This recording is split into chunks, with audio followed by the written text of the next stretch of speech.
어른이 되면 다 아는 줄 알았습니다. 하지만 여전히 우리는 흔들리고 배우고 또 성장하고 있죠. 아마도 우리는 진짜 어른이 되어가는 중인지도 모릅니다. Maybe being adult. 안녕하세요. 서울대 MBA 6인이 모여 공부와 일 그리고 삶을 이야기하는 팟캐스트 Maybe being adult 줄여서 MBA입니다. 저는 오늘 진행을 맡은 주디이고요. 앞으로 이렇게 돌아가면서 진행을 맡고 여러 주제를 함께 다룰 예정이니 많은 관심 부탁드립니다. 벌써 2회차예요. 2회차예요. 저희가 오늘은 그 새로운 멤버 조인하셔서 초코님이라고 이제 조인하셔서 이제 소개를 해주실 거고 또 저희가 이렇게 게스트를 한번 모셔봤는데요. 라마님 오셨어요. 그래서 안녕하세요. 각자 소개를 해주시면 좋을 것 같아요. 네, 초코님 먼저. 네, 안녕하세요. 초코입니다. 제가 왜 이 이름을 걸은 이유는 제 실제 이름은 사실 빠르게 얘기하면 좀 초코랑 비슷해서 이 닉네임을 걸었습니다. 초코님 어디에서 오셨죠? 전 대만에서 왔어요. 오. 환영합니다. 글로벌해요. 네, 안녕하세요. 저는 라마고요. 제가 라마라고 정한 이유는 제가 이제 외모를 보면 눈이 좀 처져가지고 라마, 낙타, 나무늘 뭐 이런 거 그 중에 이제 가장 부르기 쉬운 게 뭘까 하다가 이제 라마로 골랐고요. 그리고 라마 또 재밌는 게 이제 또 긁으면 막 침 뱉고 이러거든요. 그래서 그런 뭔가 성깔 있는 그런 부분도 잘 저를 나타내는 것 같아서 이제 라마라고 골랐고 저는 이제 한 7년 정도 그 프로덕트 매니저로 일을 하다가 이제 사업을 해보고 싶어가지고 그 회사를 그만두고 MBA 오게 되었습니다. 잘 오, 부탁드립니다. 환영합니다. 저희 이렇게 또 새로운 멤버도 있고 게스트도 있고 또 재미나게 한번 2회차이니까 벌써 재밌게 해보도록 하겠습니다. 이번 에피소드의 주제는 인터뷰인데요. 저희가 이제 2026년 새해이기도 하고 왠지 이쯤 되면은 뭐 작심삼일이 될 수도 있지만 이렇게 계획 같은 거 많이 이제 짜시잖아요. 뭐 다이어트가 될 수도 있고 네, 다이어트는 평생 주제죠. 연애일 수도 있고 뭐 여러 가지가 있는데 그중 왠지 제일 많이 하는 고민이 취직 아니면 뭐 이직이 아닐까. 또 저희가 MBA 학생들이기도 하고 그래서 그 중에 아마 제일 큰 관문이 인터뷰이지 않을까 해서 주제를 한번 선택을 해봤고 또 사실 저희가 연차나 이런 경험이 다양하니까 질문 받는 사람이 대부분이기도 하지만 또 어떤 분들은 질문하는 사람의 경험이 있기도 해서 둘 다 지원자와 면접관의 입장 이 두 가지를 모두 이야기해보면 좀 재미난 소재가 되겠다는 생각이 들어서 준비해봤습니다. 너무 좋습니다. 좋은 것 같아요. 음. 저한테 필요한 주제 같아요. 그러면 제가 생각하기에 이제 먼저 지원자 입장에서 좀 이야기를 해보고 그 다음엔 또 면접관 입장에서 이야기를 해보고 좀 저희끼리 뭐 이런 거 궁금했다 혹은 이런 건 어떻게 생각하지 좀 자유롭게 얘기를 해봐도 좋을 것 같은데 제가 먼저 좀 던져보고 싶었던 질문은 그냥 가장 편하게 가장 기억에 남는 인터뷰가 있으신지 뭐 진짜 제대로 망했다 이런 인터뷰일 수도 있고 아니면 그날 하필이면 이런 일이 일어나서 이랬다. 뭐 웃긴 해프닝 뭐 여러 가지로 몇 개 있을 수 있잖아요. 혹시 있으신 분 공유해 주실 수 있는 분 있으세요? 네. 저 먼저 하겠습니다. 저는 지난번에도 참여한 올라프라고 하고요.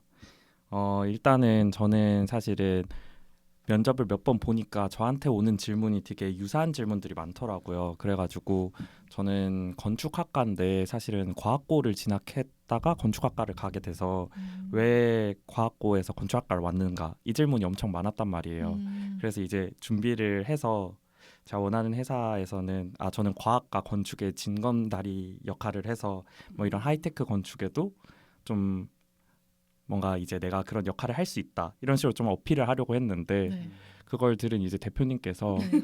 근데 아까 과학과 그 건축의 징검다리라고 했는데 교양 수업 과학 들은 거 보니까 씨뿔 뒷뿔 이렇게 많은데 이게 징검다리라고 할 수 있나요? 이렇게 물어보는 거예요. 대부분 원래 다 그냥 학점 평균만 보는데 네. 엄청 상세하게 보셨구나. 상세하게 과목별로 제가 1, 2학년 때 좀 놀긴 했는데 그거를 다 얘기를 해서 엄청 당황했던 경험이 있습니다. 뭐라고 대답하셨어요 그러면? 일단은 제가 학점이 그렇게 막 좋지는 않아서 준비한 멘트가 또 있었어요.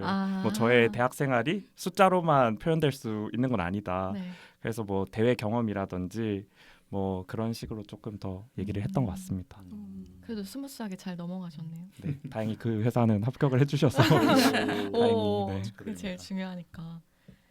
혹시 라마님? 네, 그 저는 기억에 남는 인터뷰가 하나 있는데 전형을 7번을 한 인터뷰 와. 과정이 있었어요. 그래서 예를 들면 처음에 인사팀에서 연락을 먼저 줘서 이제 만나고 그 다음에 이제 실무진이랑 간단한 1차 실무 면접 그리고 과제를 줘가지고 이제 과제를 열심히 준비한 다음에 이제 팀장님이랑 과제를 리뷰를 하고 그다음에 이제 스타트업이었는데 CTO랑 같이 인터뷰를 한 다음에 마지막에 이제 대표님 인터뷰까지 해서 7번을 사실 그 회사 사람들이랑 와. 본 거예요.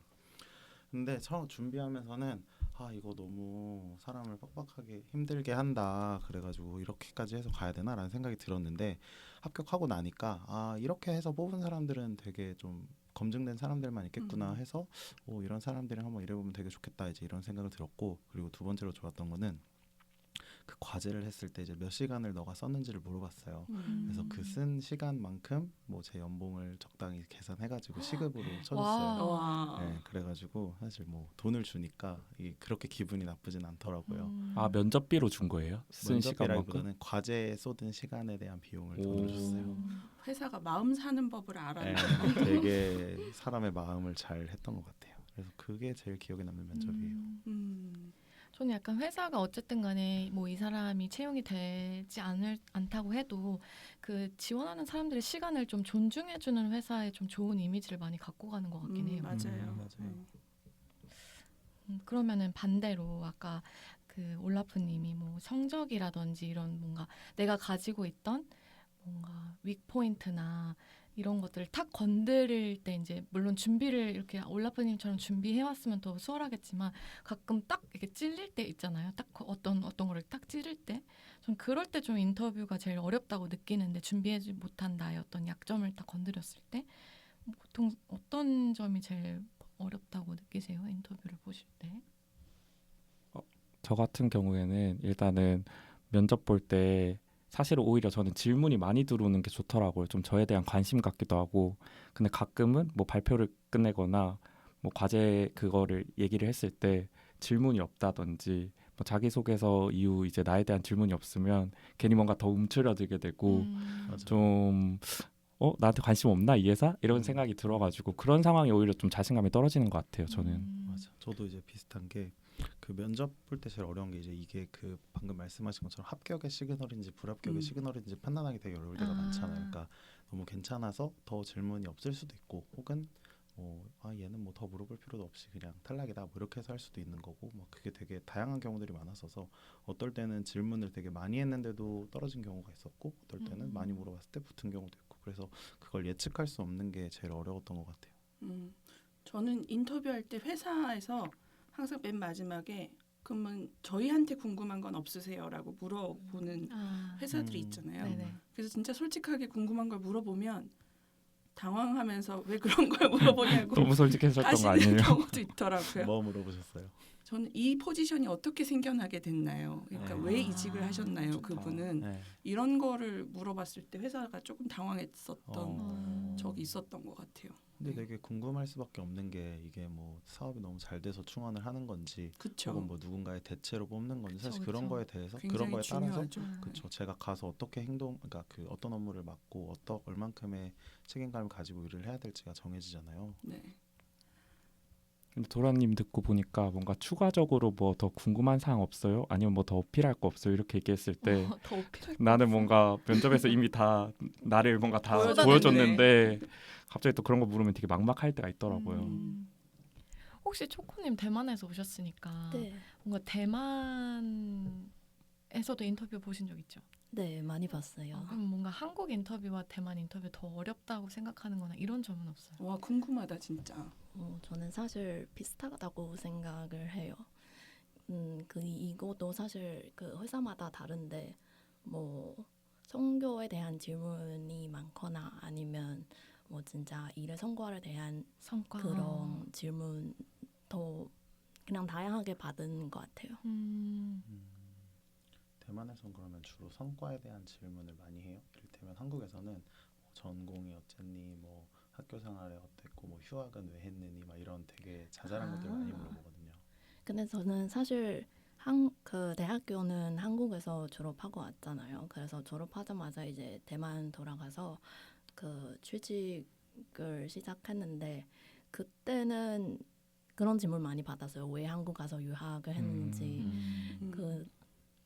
게다가 또 이제 졸업하고 나서 그 1년 그 사회 경험이 없으니까 뭐 주로 성과에 대한 질문을 많이 받을 수 없어요. 많이 대답할 수 없고 네네. 그냥 주로 학교에서 뭐 하는지 네네. 무슨 활동했는지 과목 하는지 그런 질문 더 많이 받은 것 같아요. 저 그럼 궁금한 게 한국 대학 왜 왔냐 이런 질문에는 보통 뭐라고 대답하셨어요? 저는 솔직하게 대답한 것 같아요. 뭐 K-팝을 좋아해서 아. 한국어를 아. 배우게 되었고 이제 뭐 다 물론 뭐 한국 문화도 좋아해서 이제 대학교를 오게 되는데 보통 주로 그렇게 받아들인 것 같아요.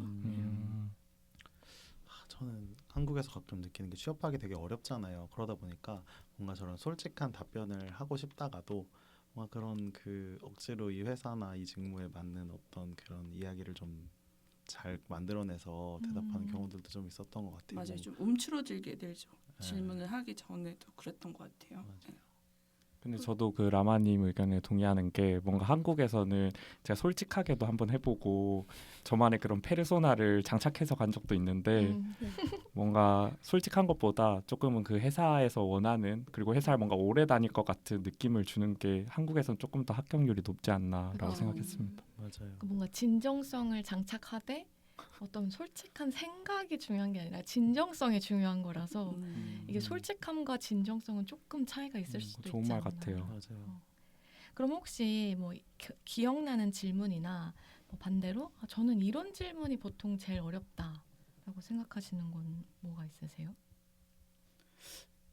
이런 질문이 제일 어렵다 보다는 저는 약간 인터뷰를 하면서 예전에 팀장으로 인터뷰를 한 적이 있는데 네. 제 위에 다이렉트 리포트가 사장님이셨고 제가 있고 팀원들이 있었는데 사장님이 저랑 인터뷰를 하신 다음에 의사결정을 미루시더니 갑자기 팀원들과 미팅을 한번 해본 다음에 팀원의 의견을 듣겠다고 하신 적이 있었어요. 그래서 그게 어떻게 보면 되게 수평적이라고 느껴질 수도 있지만 같이 일할 사람들이 보는 거니까 어떻게 볼 때는 제가 그 회사에 그러면 들어가고 나서 나의 권한과 책임은 어디까지가 될 수 있는가에 대한 의문이 좀 들더라고요. 그래서 제가 그 부분에 대해서 좀 고민했던 적이 있는데 이게 좀 어려웠던 것 같아요. 그렇게 인터뷰 프로세스를 진행하는 게. 네네. 그렇겠네요. 방식에서 뭔가 당황을 맞아요, 하셨던 적이 맞아요. 있구나. 네. 저 비슷한 경험 한 번 있었는데 어디 면접을 보러 갔는데 그 팀이 한 6명 정도 됐었는데 그 팀원분이 다 들어오신 거예요. 팀장님 합쳐서. 너무 부담스럽다. 네, 그래서 그 긴 회의실 하나 잡으셔가지고 제가 이제 맞은편 자리에 앉고 나머지 6분이 저를 둘러싸고 이렇게 앉아서 질문 하나씩 해도 사실 저는 6번의 질문을 맞아요, 대답해야 맞아요. 되잖아요. 근데 이제 뭐 의도는 모르겠는데 처음에 말씀하신 것처럼 뭐 너랑 같이 일할 사람이니까 다 같이 보고 결정하는 게 좋겠지라고 이런 수평적인 그런 걸 존중해 준 것 같기도 하거든요. 보통은 저연차 직원들을 면접에 잘 데려가진 않잖아요. 그래서 그런 거는 그 기업의 문화를 좀 볼 수 있었던 게 좋았고 또 한편으로는 이 여러 사람이 저한테 압박감을 줘도 저는 별로 압박감을 받지 않는다라는 뭔가 이런 그 제 직업상 여러 명 앞에서 이야기하고 PT해야 되는 일들이 되게 많은 일인데 그런 거를 좀 보고 싶어서 그랬나 하고 이제 혼자 생각하기도 했었어요. 혹시 라마님이 그때 보셨던 곳이 스타트업이었나요? 거기는 대기업에서 신규 사업을 하려고 스핀오프한 조직이었어요. 거기 되게 재밌었던 게 그때 당시 오피스가 없어가지고 위워크에다가 이제 오피스를 막 잡으셔가지고 하셨는데 팀에 막 어디 팀 이름 이런 것도 종이에 써가지고 막 되어 있는 막 그 정도로 초기 단계인 회사였어요. 그렇군요. 근데 라마님 그 저희 프로젝트 발표할 때도 늘 이렇게 성시경 같은 목소리로 너무 달콤해요. 엄청 정말 온화하게 발표하시거든요. 그래서 네. 인터뷰 때도 왠지 그러셨을 것 같아. 저뭐 이게 또 감정적이어도 감정적으로 보이면 안 되고 또 이게 또 프로페셔널한 걸 보여줘. 아까 말씀하신 그런 진정성, 뭔가 그런 걸 이제 보여줄 수 있는 방법 중에 하나가 좀 말을 천천히 한다거나 뭔가 이런 소통을, 그러니까 상대방의 말을 좀 충분히 듣고. 저는 어떨 때는 가끔은 좀 기업 문화가 되게 하드하지 않으면 공책을 가져갈 때도 있어요. 그래서 상대방이 그러니까 그 면접 볼 때 이제 인터뷰어가 질문 주시는 거를 좀 적으면서 듣고 제가 좀 이거 생각해보고 다시 말씀드리겠다 해가지고 이렇게 좀 시간을 가지고 말씀드릴 때도 있거든요. 근데 싫어하지 않으셨던 것 같아요. 되게 여유로움이 그러니까 뭔가 몸에 느껴질 것 배이신. 같아요. 저는 그런 질문 제일 어려워요. 워라밸이 중요하세요? 라고 묻는 질문. 맞아요. 왜냐면 전 너무 중요하거든요. 근데 또 너무 중요해요 라고 하면 회사가 듣고 싶은 답일지 잘 모르겠고 안 중요해요 라고 뭐 전 괜찮습니다 라고 하기엔 너무 거짓말이고 그리고 뭔가 이게 그러니까 내가 중요하고 생각하는 가치를 속여서 어차피 들어가 봤자 그건 저한테도 좋은 게 아니고 지속적이지 않기 때문에 이걸 맞추는 게 중요한데 그거에 대해서 얼마나 어떻게 대답을 해야 될지 저는 항상 그게 어렵더라고요. 맞아요. 여기에 대한 해안이 혹시 있으신 분 있나요? 맞아요. 그거랑 좀 비슷하게 저도 연봉에 관해서 직접적으로 다이렉트로 할 때 조금 어렵더라고요. 내가 받고 싶은 연봉과 그들이 생각하는 연봉이 어디서 밑에야지 내가 이 회사를 갈 수 있을지에 대한 고민이 될 때, 그럴 때는 저는 솔직하게 얘기하는 편이긴 했던 것 같아요. 그리고 사실 내가 생각하는 워라밸과 인터뷰하시는 분이 생각하는 워라밸의 수준이 어느 정도인지를 사실 얘기해보기 전에는 알 수 없잖아요. 네. 그래서 그 부분을 솔직하게 얘기하는 게 저는 좋았던 것 같아요. 연봉 부분도 그렇고. 저는 결국 궁극적으로는 회사가 이 사람이 얼마나 회사에 커밋되고 얼마나 이 일을 좀 책임감 있게 가져갈 수 있느냐를 보는 것 같아서 그냥 대부분 워라밸이 저는 중요한 사람이긴 한데 또 그만큼 제가 맡은 일을 끝까지 좀 잘하는 거에 대한 좀 끈기나 어떤 그런 뭔가 열정이나 이런 게 되게 강한 사람이고 성취 욕구가 되게 높은 사람이라서 또 해야 할 때는 하지만 또 그렇다고 내 밸런스가 무너지는 거는 지속적이지 않은 것 같아서 뭐 이런 식으로 둥글게 말하기는 지금 대답 하는데. 좋은 것 같은데요. 아 그래요? 이렇게 킵할까요? 근데 저는 궁금한 게 주디님은 이제 캐나다에서 회사를 다니셨잖아요. 네. 그래서 두 나라 다 다녀보셨으니까 네. 한국이랑 캐나다랑 인터뷰 분위기나 뭐 질문 방식에서 차이를 느끼신 점이 있으세요?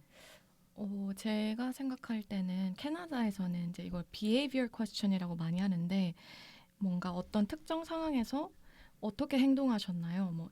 뭔가 같이 일하기 힘든 사람이 있었을 때는 어떻게 대응을 하셨나요? 이런 식으로 어떤 상황에서 내가 어떻게 행동했는지를 좀 서술적으로 답하는 질문이 진짜 많았고 보통 이렇게 기술적인 어떤 테크니컬 퀘스천보다는 뭐 팀워크나 리더십이나 뭐 어떻게 갈등을 해결했는지 이런 질문을 좀 많이 하셨던 것 같아요. 그래서 보통은 그런 예시들을 좀 그 스토리텔링식으로 나눌 수 있게 사전에 준비를 많이 해갔던 것 같고 한국에서는 오히려 이력서를 기반으로 이 성과 설명해 주세요. 뭐 이런 질문들이 훨씬 더 많았다고 생각했어요.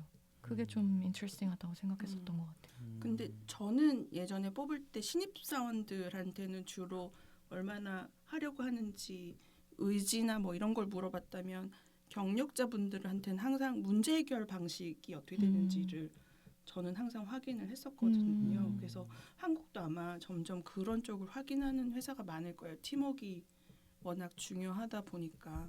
네. 근데 저도 얘기 듣다 보니까 궁금한 건데 저는 사실은 그런 신입사원으로서의 면접밖에 안 봤는데 신입사원이랑 이제 경력직이 조금 다르다고 하셨잖아요. 그럼 이제 경력직으로서는 사실은 어떤 것들을 어필하면 좋을지 좀 여쭤보고 싶어요. 경험이 많은 선배님들한테. 제 생각에 신입 면접이랑 경력 면접의 가장 큰 차이는 일단 일을 해봤다 안 해봤다의 차이가 가장 큰 것 같아요. 그래서 이를테면 경력직을 뽑는 이유 자체가 우리가 어떤 포지션이 있고 그 포지션에 대해서 바로 들어와서 적응해서 성과를 낼 수 있는 사람을 보통은 이제 기대한다고 생각하거든요.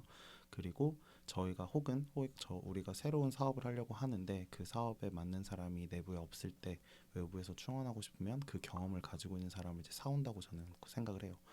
그랬을 때 그 채용 공고에 있는 뭐 필수 요건이나 우대 사항 같은 거에 뭐 어떤 업무를 해본 사람, 뭐 어떤 스킬셋이 있는 사람 이런 이야기들을 많이 할 텐데 그런 식으로 성과에 대한 내용을 많이 정리해서 가져가야 되는 게 좋다고 보고 신입 면접은 사실 너무 오래됐지만 대부분 역량에 대한 걸 많이 물어봤던 것 같아요. 그래서 뭐 본인의 열정이라든지 태도라든지 혹은 회사에 대한 관심, 뭐 지원 동기가 어땠는지 뭐 그래서 약간 이런 식으로 다르고 그리고 전 신입 면접보다 경력 면접이 좋은 게 신입 면접 때는 정말 할 얘기가 너무 없었어요. 그런 것 같아요. 막 일해본 적도 열정만 어필하고 맞아요. 뭐 해외에서 뭐 했던 뭐 이런 얘기하고 무슨 뭐 그 외국인 학생들 뭐 글로벌 역량이 필요하다고 할 때는 뭐 외국인 친구들이랑 뭐 일을 한 게 아니라 뭐 조별 과제를 했다든지 뭔가 교환 학생을 갔다든지 뭔가 이런 식으로 풀어야 되는 경우들이 있는데 논리적으로 사실 많이 부족하잖아요. 그래서 그런 부분이 좀 더 어려웠던 것 같아요. 저 같은 경우는 신입사원들한테는 어차피 가르쳐서 일을 같이 해야 될 사람들이기 때문에 그 사람들은 실수할 수밖에 없고 뭔가 항상 배워야 되는 사람들이잖아요. 그러니까 실수하거나 뭐 문제가 생겼을 때 얼마나 빨리 긍정적으로 회복하는지에 대해서 그 파악하려고 질문을 많이 했던 것 같고 경력자 같은 경우는 저는 이력서가 화려한 사람들과 인터뷰할 때 엄청 집착해서 그 일을 어떻게 했는지 계속 캐물었던 것 같아요. 가끔씩 사람들이 이력서에다 너무 자기가 많은 것을 했다고 부풀리는 사람들이 있어서 그 일을 이제 저도 마케터 출신이니까 해봤던 일이니까 어디부터 어디까지가 당신의 영역이었고 어디까지가 다른 사람의 영역이었고를 확실히 구분해서 알아내려고 질문을 많이 했었던 것 같아요. 경력자들한테는. 그럼 저도 그냥 계속 저 개인적인 질문 같기도 한데 나중에 너무 길면 편집해 주세요. 근데 올라프의 취업 상담 그냥 네, 제 진로 고민이 많아가지고 네. 그럼 궁금한 게 뭐 예를 들어서 제가 한 경험이 정말 핏한 경력 회사도 있겠지만 그런 게 아니라 뭔가 커리어 체인지를 하려는 분들도 MBA에 많잖아요. 그랬을 때는 제 생각에는 일하는 태도라든지 뭐 팀에서의 그 같이 갈등을 어떻게 극복했는지 이런 것밖에 어필을 할 수가 없을 것 같은데 그럼에도 불구하고 뭔가 할 수 있는 게 있나요?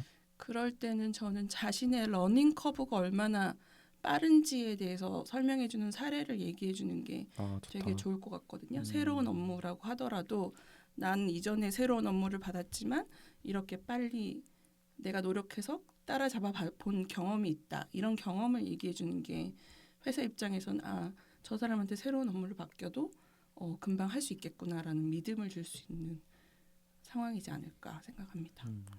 감사합니다. 제 취업 상담 들어주셔서.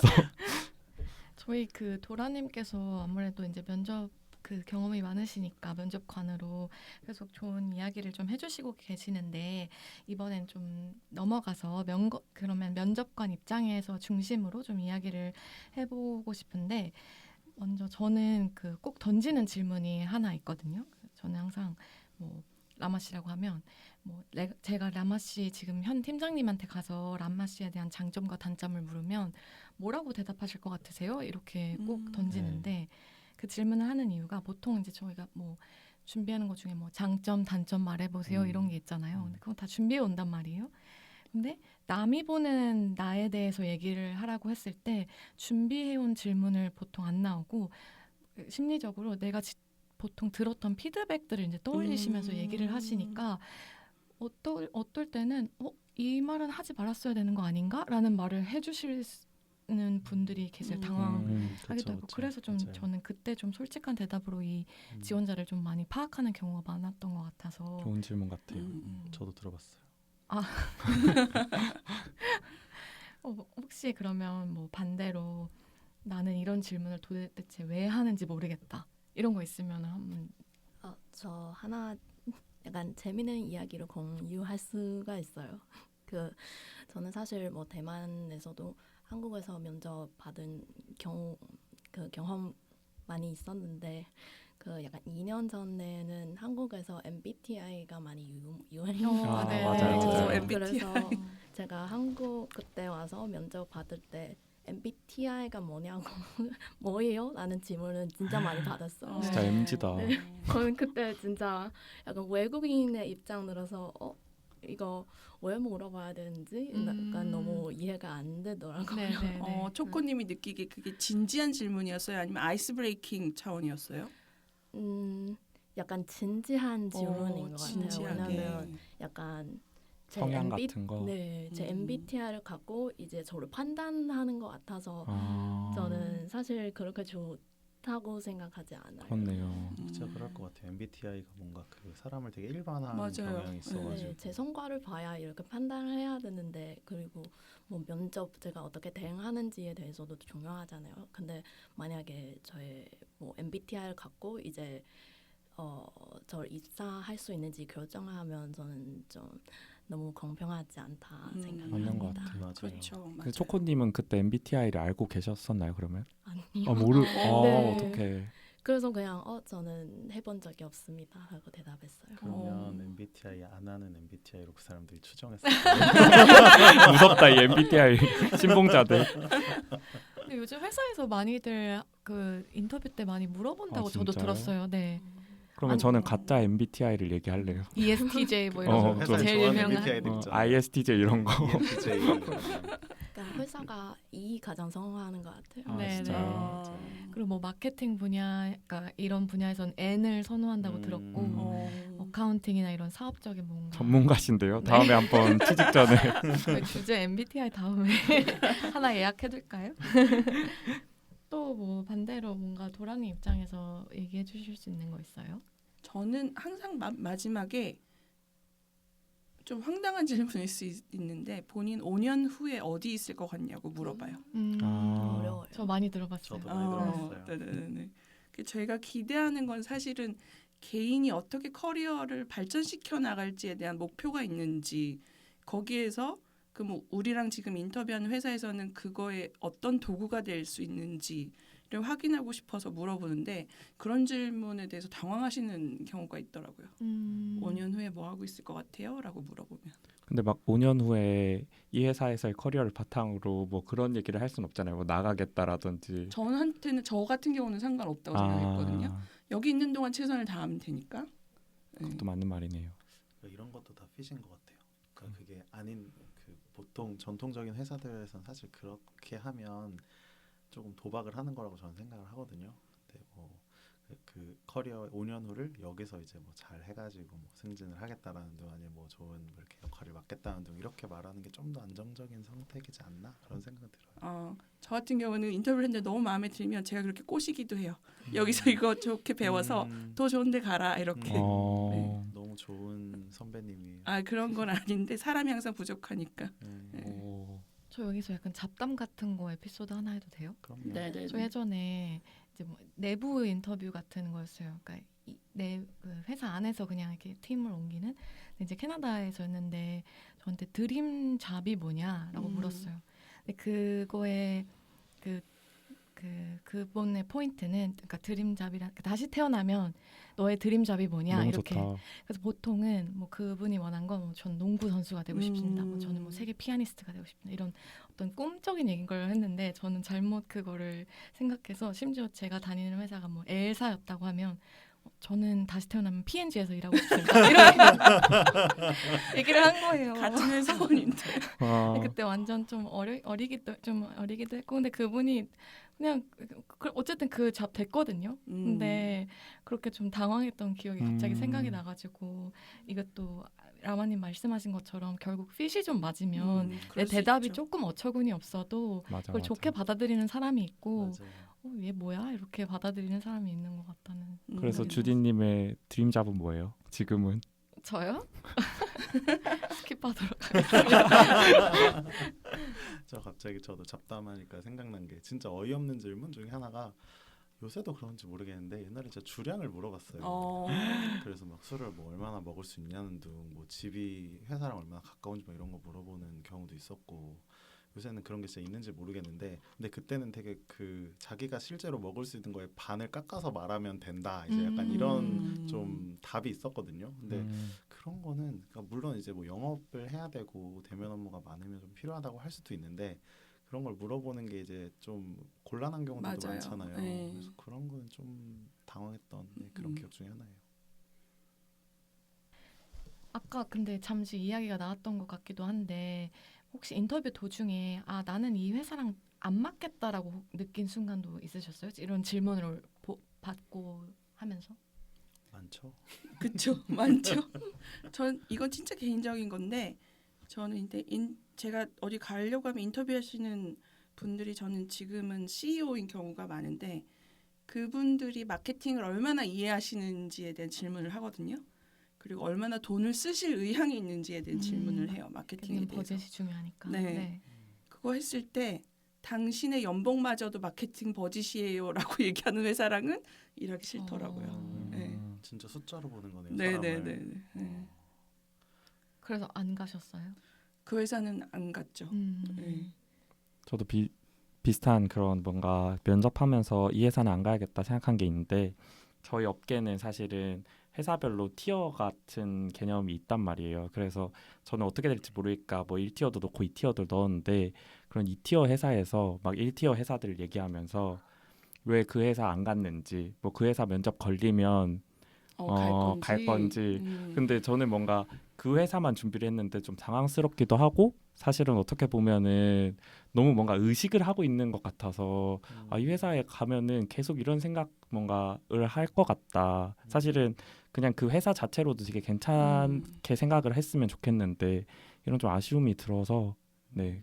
저도 좀 그럴 것 같아요. 네. 쿨하지 못해요. 네. 계속 본인마저도 본인들 업무나 이런 성과에 되게 집중하지 못하고 네, 그런 것 하나하기식으로 뭔가 업무를 하실 것 같아서 좀 그렇네요. 네, 저희 뭔가 얘기 드는 생각이 뭔가 그 회사라는 게 결국 이제 저희도 회사를 보지만 그러니까 회사도 지원자를 보지만 지원자도 회사를 보는 시간이기 때문에 결국은 인터뷰가 평가 자리이기도 하지만 뭐 지원자 입장에서는 내가 이 회사랑 잘 맞을까를 보는 자리이기도 하고 약간 맞아요. 소개팅 같은 느낌도 들고 맞아요. 맞죠. 그런 거를 좀 확인하는 시간에 가깝지 않나 저는 맞아요. 생각이 들고 이걸 듣고 인터뷰를 준비하시는 분들도 내가 회사 입사하기 전까지는 을이 아니니까 최대한 본인도 회사를 알기 위한 노력을 하시고 질문을 하시고 갑처럼 굴어도 된다. 저는 이렇게 얘기하고 싶어요. 네. 저 마지막으로 주디님한테 하나 여쭤보고 싶은 게 있는데 네네. 주디님과 도라님 두 분께 여쭤볼게요.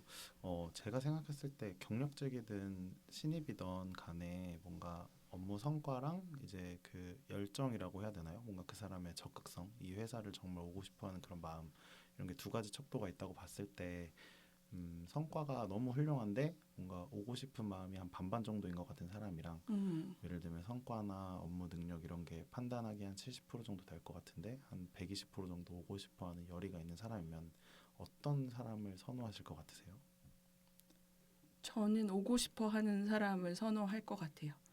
일단은 모든 일이든 성과를 낼 수 있다는 건 사실 그 사람 자체가 훌륭할 수도 있지만 그가 속했던 조직이 훌륭했을 수도 있고 시스템이 훌륭했을 수도 있고 그거는 저희 조직 안에 들어와서 다시 판단해야 되는 일이라고 생각이 들고 오고 싶어하는 마음은 사실은 인텐션이 제일 중요한 것 같거든요. 네. 그 사람이 성과를 낼 때. 그래서 저는 오고 싶어하는 사람을 뽑을 것 같아요. 저는 만약에 그분의 성과가 뭐 아까 말씀하신 것처럼 70%로 훌륭하다고 했잖아요. 그러면 그 후자를 선택할 것 같은데 만약에 성과가 한 55, 60이에요. 네. 근데 열정이 120이야. 저는 전자를 선택할 것 같습니다. 기본은 해야 되니까. 네. 그렇죠. 재밌는 질문이었네요. 저희 사실 인터뷰로 얘기하면 끝이 없잖아요. 맞아요. 뭐 맞아요. 말할 수 있는 주제가 너무 많기 너무 때문에 재밌다. 그래서 시간이 한정적이라 이제 여기서 좀 맞춰야 될 것 같긴 한데 그래도 듣고 계신 분들 중에 인터뷰를 앞두고 계신 분이 있다면 좀 오늘 이야기들이 마음을 좀 가볍게 해줬으면 좋겠다는 생각이 들고요. 저희가 다음에는 여행과 도시라는 주제로 돌아오거든요. 조금 더 가벼운 주제로 돌아오는데 구독과 좋아요, 댓글은 저희 대학원 생활의 한 줄기 빛이 됩니다. 그러면 지금까지 MBA였습니다. 굿바이, 안녕.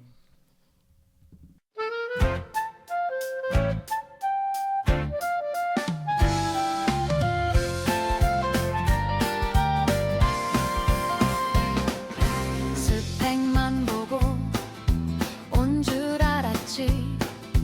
근데 다 다른 얘길 두고 왔어. 야근도 하고 창업도 했다가 퇴사 2번쯤은 기본 아니야. 여긴 MBA 오프 더 레코드. 성공도 삽질도 그대로